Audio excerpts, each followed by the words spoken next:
do not go beyond rendering advice to the president.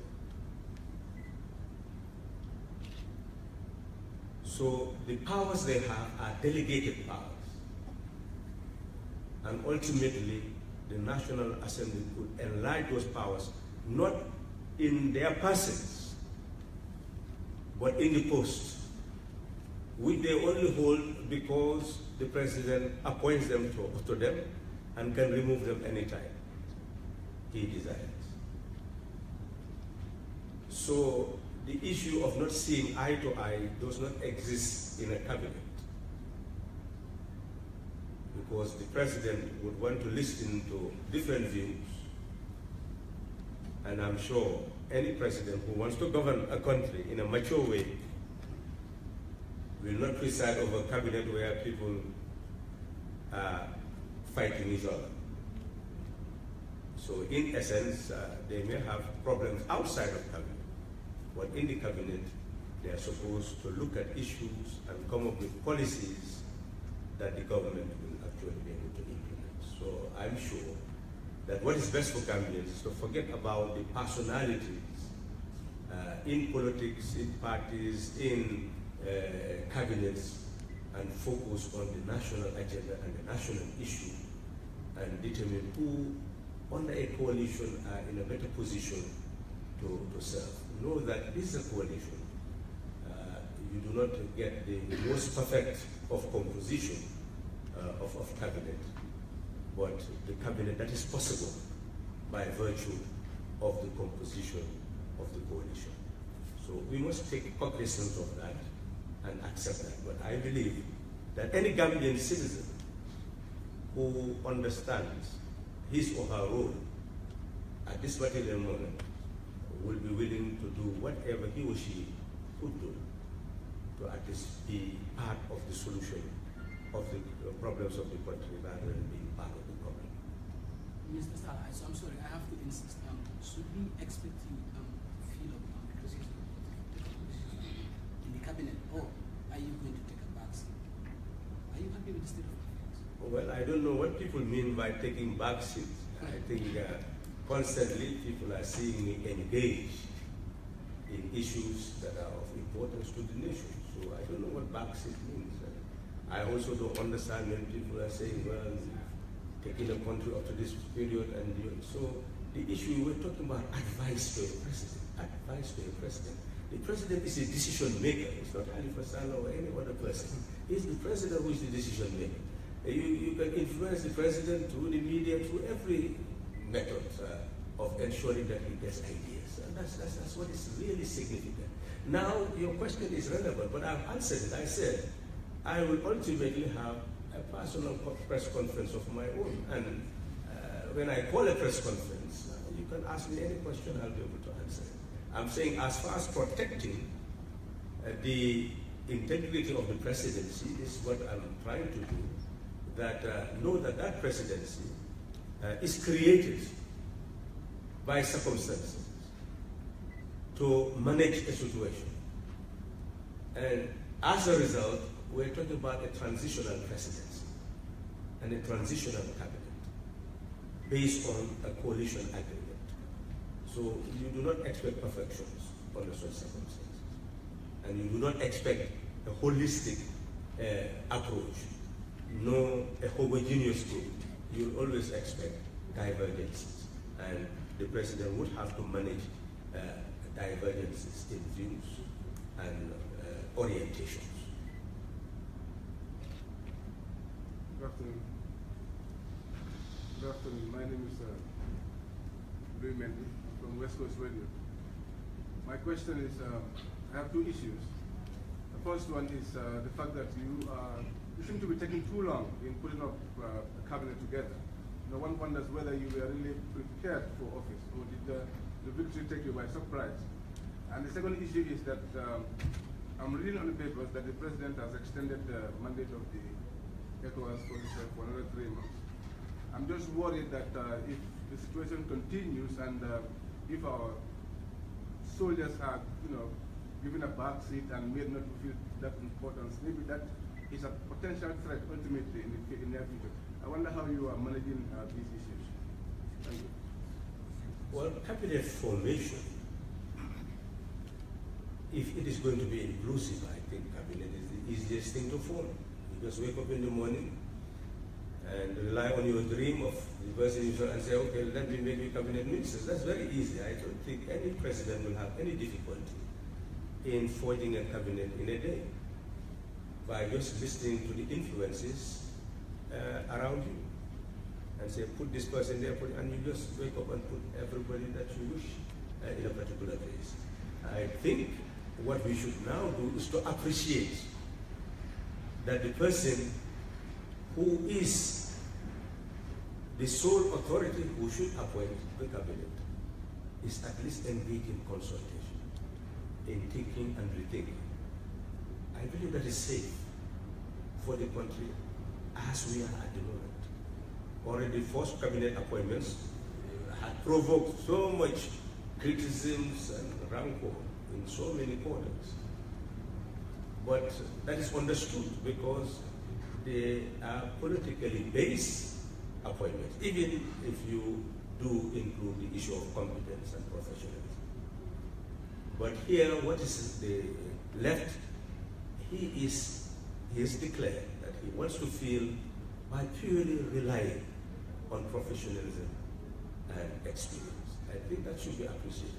Unless you are criticizing that, and we can tell him that, well, people say forget about all that and just appoint them so that they will know that the posts are filled. I don't think that's what the advice you would want us to give. So secondly is the issue of the economic forces. I believe we all know what happened here. And you know that the president himself was sworn in Gambian territory outside of Gambia. So we were really dealing with a war situation.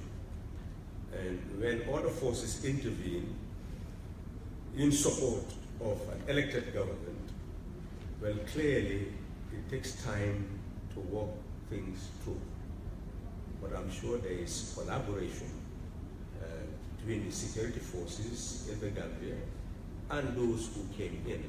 And unless we know of friction, which we should know of and should be competent to handle, then one would say that they are working amicably, and then the time given is a time frame which could even be shortened. It's a question of simply looking at the situation and knowing whether he, the president, is comfortable for them to leave and then for business to be as usual. I believe it's a question of judgment.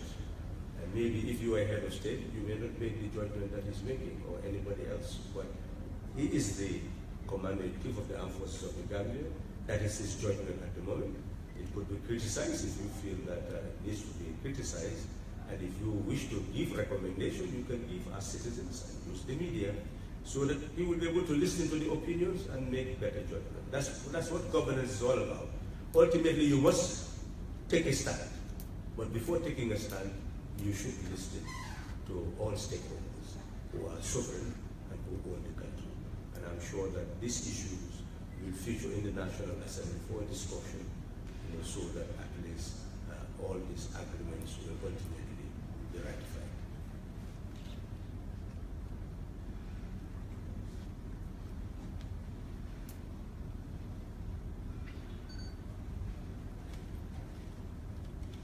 My name is Halifa.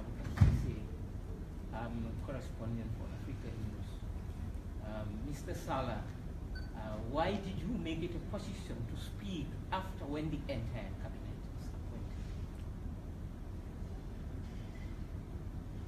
Yeah, regarding your position on your cabinet appointment.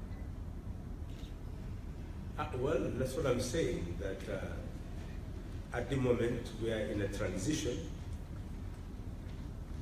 and the same question would be asked, why am I here issuing a communication from the Office of President? I believe this is all part of a transition and utilizing all resources available to be able to build the type of country that people envisage.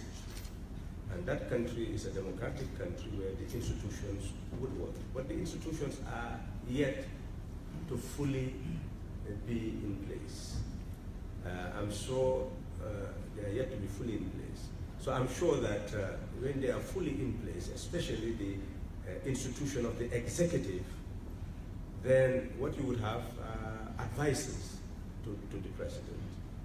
And obviously, my role would change somewhat. And that role needs to be understood. And that's why I would believe that at that particular time, I should be able to explain what my new role would be. And then people can ask the questions they wish to ask. That is the reason.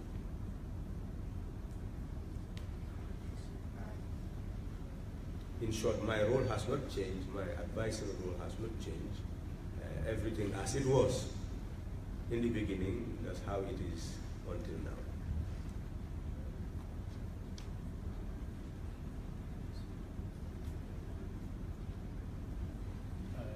Thank you very much, Mrs. Silva.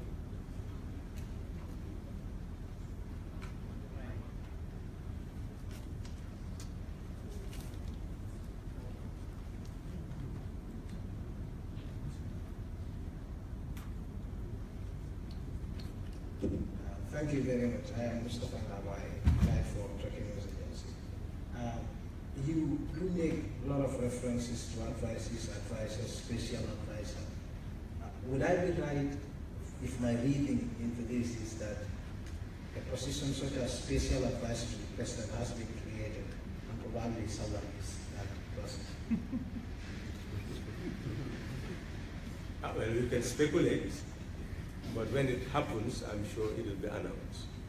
I know for a fact that the president has the objective of not only relying on cabinet, but will also be relying on advices from outside the cabinet to be able to run a government. That I know for sure. Now, what those positions would be and who would occupy them, that is yet to come.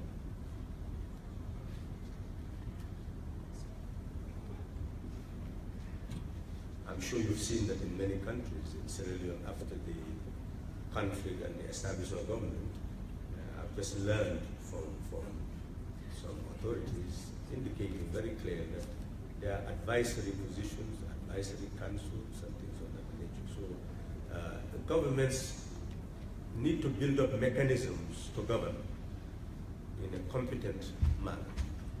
And I'm sure that any president who wishes to run a country in a proper manner would acquiesce to such mechanisms.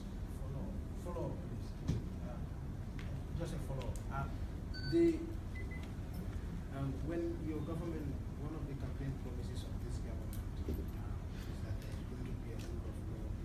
They call it new Gambia, start of a new system of governance after quote-unquote 2 decades of dictatorship. But some of the initial actions of the current administration, for which you are a part, the appointment of the VP, the renaming of the NI, and some of the decisions were really good in terms of providing best and address to be in the Constitution. There are a lot of words with regards within the Gambians online and even in the public space about some breach of constitutionality. So this worry continue. Are we making another dictator? Well, I believe that the fact that the media is relatively free, and you've heard these views expressed from all quarters, indicate very clearly that there will be a difference in this instance. What must be borne in mind is that the executive, the president, is the decision maker. I hope that is clear, that executive power is vested in the president. And he may consult, he may not consult to make a decision. He may consult from certain people and get information, and from another and get another information.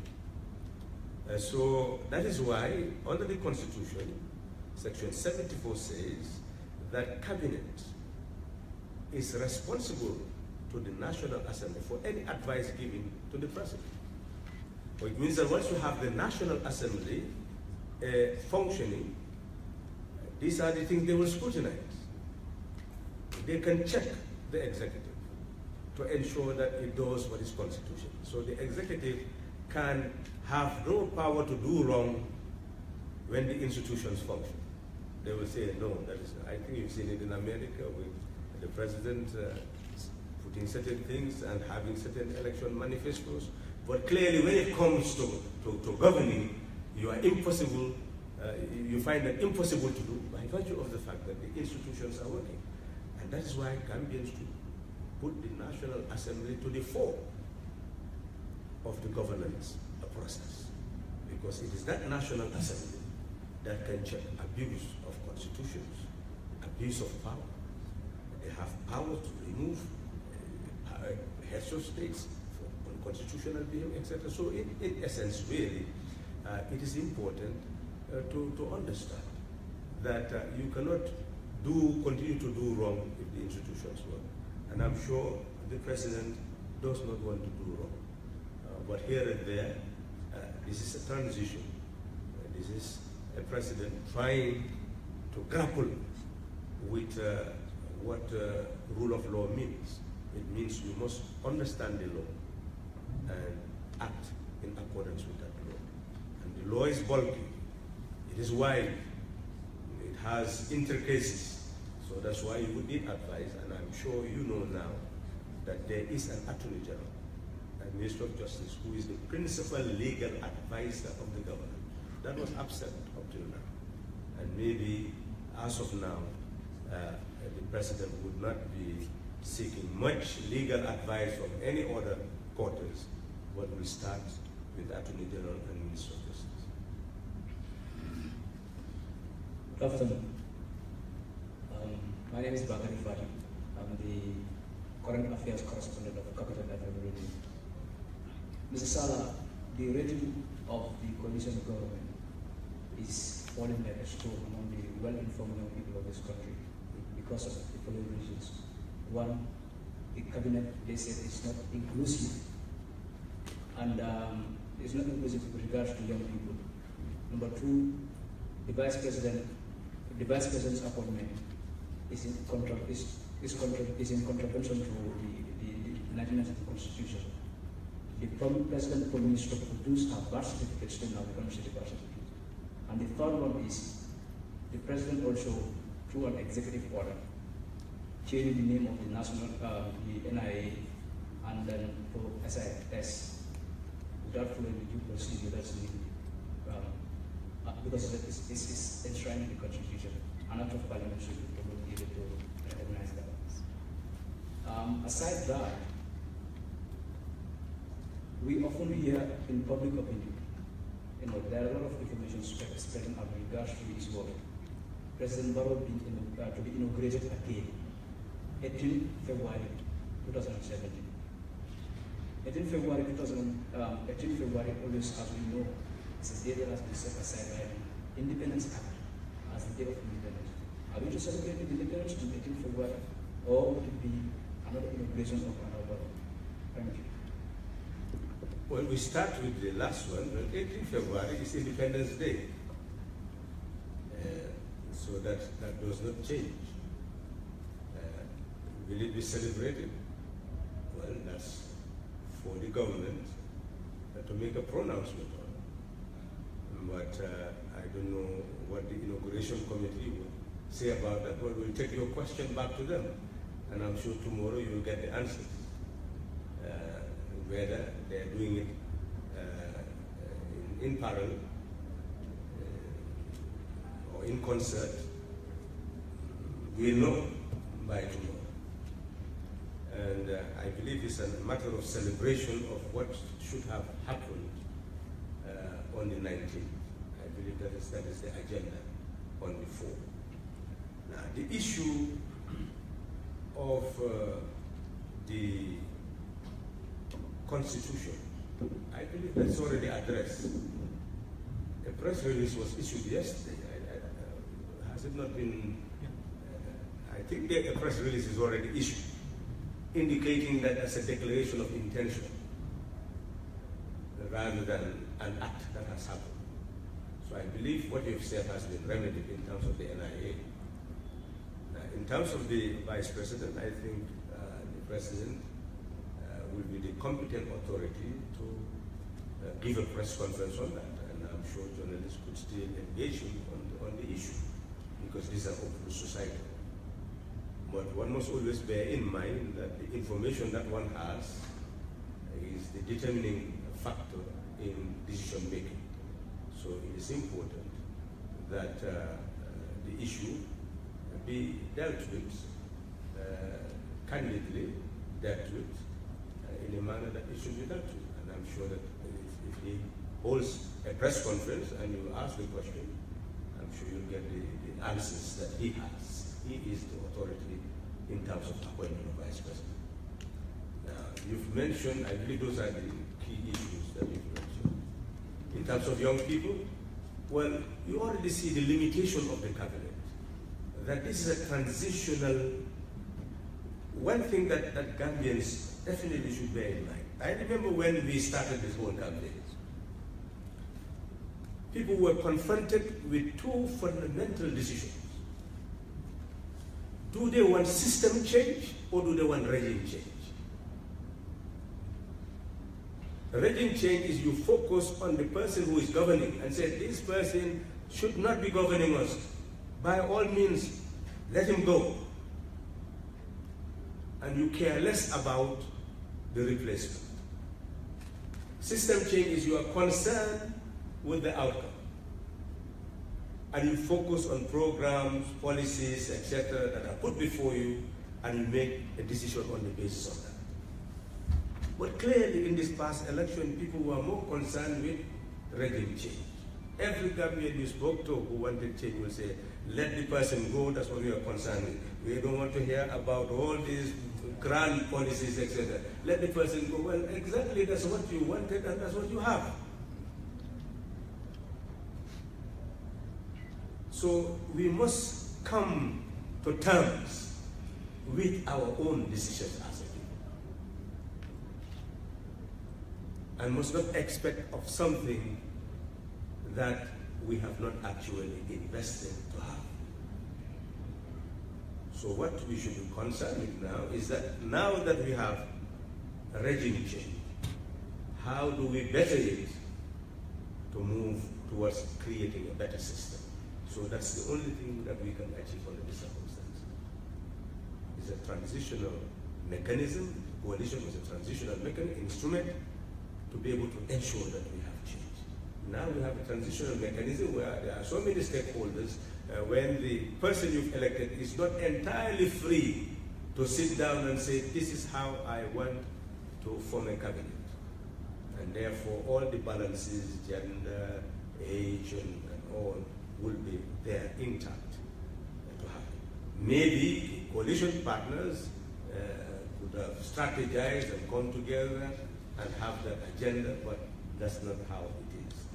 It's parties occupying a certain post and then leaving those people to give advice to the president.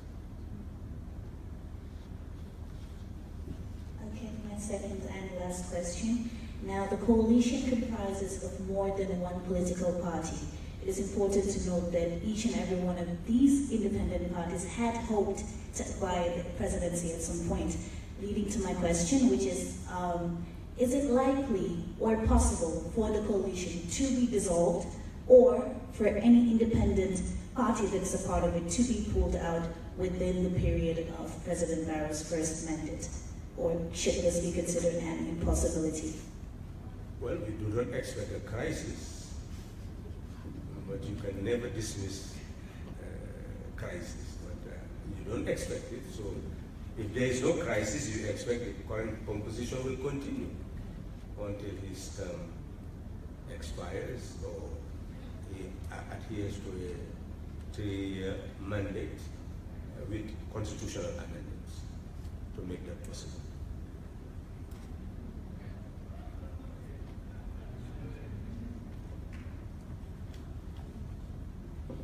Okay,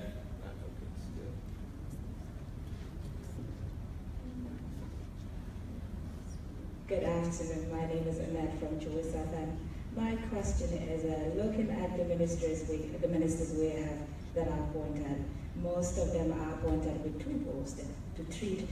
For example, youth and sports together, which has two different components and targets actually the same age group, but different aspects of society.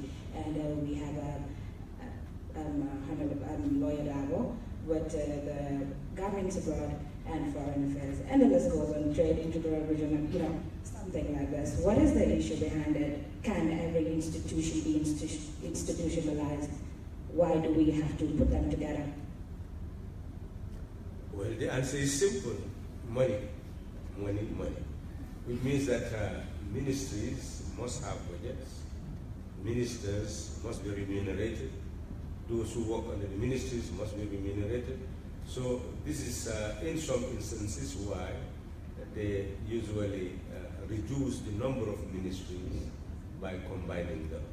So what, of course, is the reality for this government is that it is not the creator of the ministries. It has inherited them.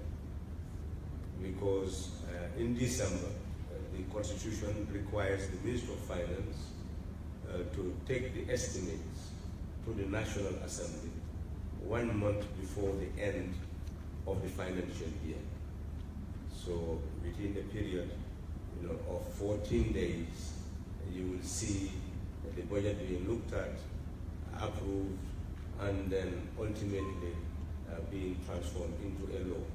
So in essence, really, what you now have, what's called the appropriation of the government, is already a creation. It comes in this estimates. It's already there.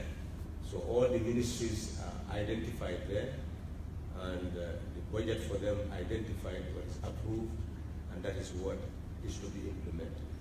Now, if the president wants to review that, they will have to do so by coming up with another supplementary appropriation.